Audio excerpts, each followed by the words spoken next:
السلام عليكم ورحمة الله وبركاته. معاكم روح غزة من لندن. طولت عليكم الغيبة بعرف، بس كانت لأسباب شخصية. اليوم صورت لكم الأجواء من فوق.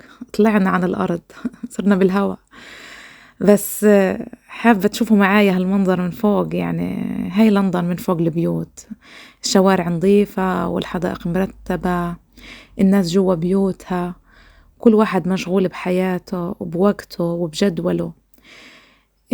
يمكن في حد هالقيت بيطبخ بيضحك مع أولاده أو حاطط سماعة وبيحضر بودكاست عن النجاح.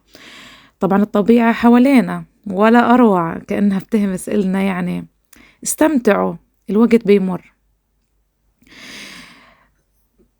طبعا شايفين الأجواء كيف روعة، عن جد نتجنن. طبعا أنا هان قريبة من محطة القطارات. حتشوفوا القطار عدو بمشي. طبعا القطار وماشي في السكة، ماشي فيها من سنين، بس يمكن ولا مرة بيرجع لورا، دايما بيمشي لقدام. طبعا لما شفته خطر ببالي سؤال: هل يا ترى إحنا في سكتنا بنفكر وين رايحين، ولا بس ماشيين وخلص؟ طبعا هنا بدأت أفكر بكلمات غيرت كتير فيا. في آية رقم 24 من سورة الفجر: يا ليتني قدمت لحياتي. كلمات قالها إنسان بعد فوات الأوان، لما شاف الحقيقة، بس كانت الدنيا خلصت والفرصة راحت.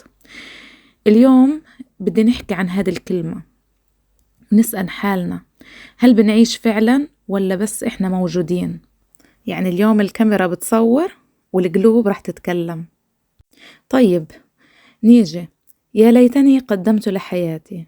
هاي مش بس جملة، هاي صرخة ندم ورجع بالزمن، بس من غير أمل.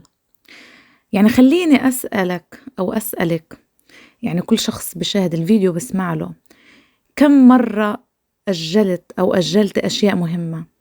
كم مرة قلنا بكرة، لا مش وقته، لا لسه في قدامي عمر؟ طيب إحنا بنعيش كأنه ضامنين بكرة، وبننسى إنه اللحظة اللي إحنا فيها لقيت هي أصلا حياتنا. كل وقت بمشي، كل ثانية، كل دقيقة هو من عمرنا أصلا. انتوا متخيلين الوضع؟ تقريبا شهر ابريل قديش ناس كانت متذمرة منه، بتقول يا الله شو هذا، كتير الشهر هذا طويل، كتير كتير طويل، بس هو في الواقع كل يوم بيعدي من عمرنا. طب ليش ما بنستمتع فيه وبنقضي وبنعمل شغلات احنا بحاجتها في دنيتنا واخرتنا؟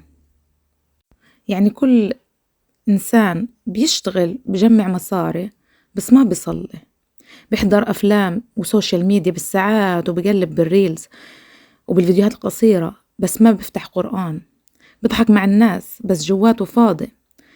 يا ليتني قدمت لحياتي معناها يا ريتني استغليت وقتي صح، يا ريتني كنت بصلي وبذكر ربنا، بطور من حالي وبساعد غيري، برفع ايدي وبحكي يا رب سامحني. في ناس اليوم تحت التراب، لو برجع يوم واحد كان ركع ركعتين، كان قال كلمة طيبة، كان سامح. شوفوا كيف الأولاد بيلعبوا وضحكة بريئة، عمرهم ما حسبوا حساب بكرة، وأهالي قاعدين مشغولين بيحكوا بيضحكوا أو مسكين تلفوناتهم. طبعا كل واحد في عالمه، لكن قليل بيوقف وبيسأل حاله: أنا إيش قدمت لحالي ولآخرتي؟ أحيانا بنفكر إنه الدنيا طويلة وإنه في وقت نعمل فيه كل إشي، بس الحقيقة الحياة أقصر من ما نتخيل. والآية اللي قالها ربنا بكتير مواضيع: يا ليتني قدمت لحياتي، مش ندم على حياة راحت، لا، هي ندم على حياة ما عمرت بالطاعة، حياة تعبينا فيها بالدنيا ونسينا نعمل رصيد للآخرة. يا ناس والله إني بحكي وأنا بصور الناس وأنا قلبي كيف بنعصر.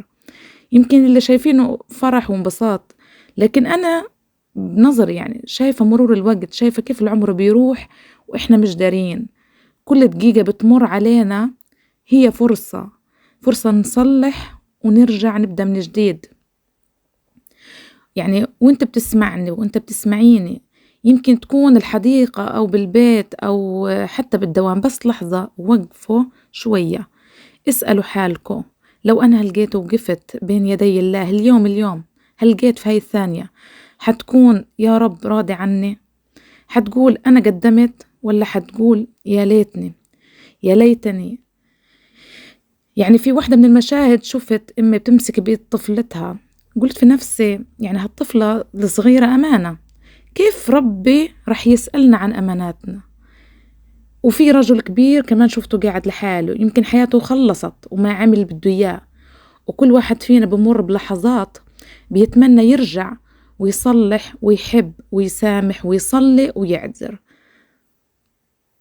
يا ليتني قدمت لحياتي مش مجرد كلام، هيدي صرخة ووجع وتنبيه وإنذار من الله عز وجل. من اليوم لازم نبدأ ونقدم حب ونقدم طاعة ونقدم نية صافية لله. يعني ما بدها مجهود خارق، بس بدها قلب صاحي. اقرأ القرآن، صلي ركعتين، ابتسم في وجه الناس، ساعد أي حدا. كل شي بتقدمه رح يرجع لك، مش بالدنيا، بالآخرة كمان أكيد. يعني هاي اللقطات مش بس تصوير، هاي رسالة من إنسانة زيكم، مثلكم، بتغلط بس بتحاول. واليوم بسألكم أنا، إيش راح تقدموا لحياتكم؟ مش الحياة اللي إحنا عايشينها، الحياة الحقيقية، الحياة اللي بعدها ما في رجعة. بتمنى تكتبوا لي في التعليقات شو أول خطوة راح تعملوها وتقدموا فيها لحياتكم. وإذا حسيتوا إن الفيديو لمس قلبكم، ما تنسوا تشتركوا بقناتي وتدعوا غيركم يسمع، يمكن تكون يعني سبب توبة، سبب أجر، سبب حياة جديدة لحدا. يعني بتشكركم كتير لحسن استماعكم ولمشاهدتكم، وبتمنى يا رب تكون الفيديو وكلام اليوم عجبكم ولامسكم. بتمنى لكم أيام حلوة ومليئة بالطاعات، وبشوفكم على خير وسلامة في فيديو قادم وجديد. والسلام عليكم ورحمة الله وبركاته.